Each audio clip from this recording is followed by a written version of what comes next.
लांब सोडून आला होता जंगलात घाटात सापाला तुम्ही कुठं सोडायचं नाही, कारण तुम्ही कुठं बी सोडलं तरी ती महागारी येते.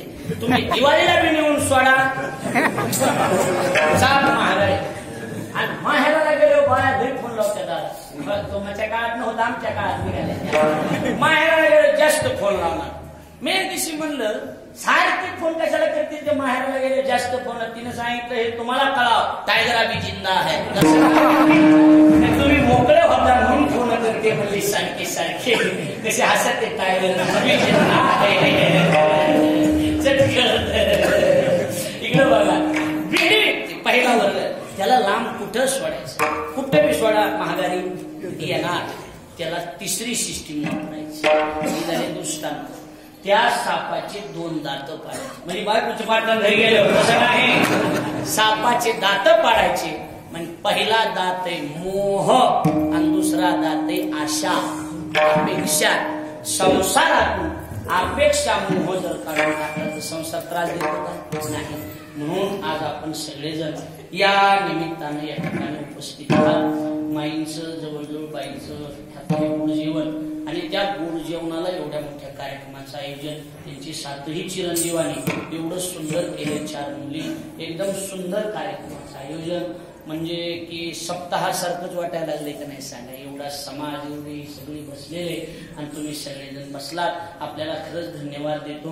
अडचणी त्याचे आता वय कितीही झालं असलं तरी ही 7, 8, 9, 10, 11 लेकरे. किती लेकरे? 11 लेकरे आहेत का सगळे व्यवस्थित? 11च्या 11 व्यवस्थित. किती भाग्य म्हणायचं, बरोबर आहे का नाही. 11 भावंडे. नाही तर महाराज इथं हम दो हमारे 2 पहिले 2 जाने 2 असला धंदा झाला. 11 जणांचे एकत्रित म्हणजे कुटुंब आहे. अजून सगळे प्रश्न बोलणे. आता वय कितीही झालं असलं आणि आनंद काही नाही त्याच्यात. शेवटी लोकांना कसे माणसं म्हणतात वय झालं बरं झालं, बरोबर आहे का नाही. एवढं वय होतं म्हणून बी मी एवढा मागून मोसम धरला, बरोबर आहे का नाही. चलावा काही नाही, एवढं काही नाही. पण आपल्यासाठी एवढं काहीच नाही.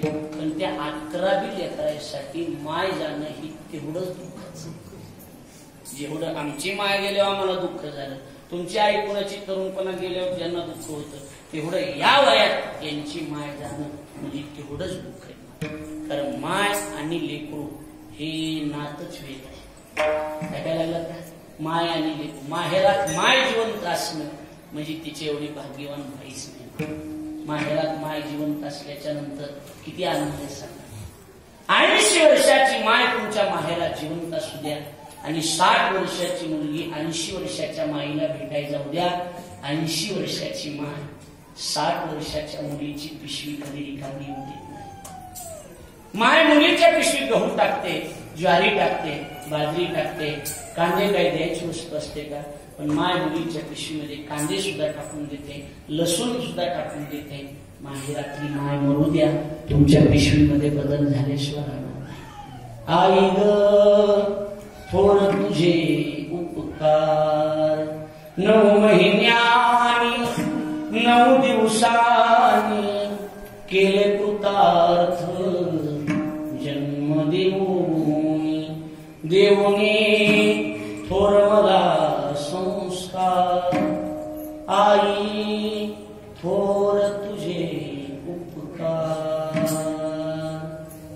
आई माझी गुरु, आई माझी गुरु, आई माझी गुरु, आई तिचे उपकार कसे मी विसरू. कसे विसरता येतील उपकार सांगा. माईचे उपकार विसरता येत नाही. गड्यावा आई ही आई असते. आई जीवनातून निघून गेली की जीवन अधूर होतंय. इतर बसलेल्यापैकी कुणाला माय नसेल तर तिला विचारा, आपोआप तिची डोळे पाण्याने डबडबतील. माईने घेतलेली साडी आणि भाऊजाईने घेतलेली साडी, त्या साडीच्या सुतामध्ये 100% बदल येत असतो. माय मायच असते, आई आई असते आणि बाप तो बाप असतो. हम तुमची माय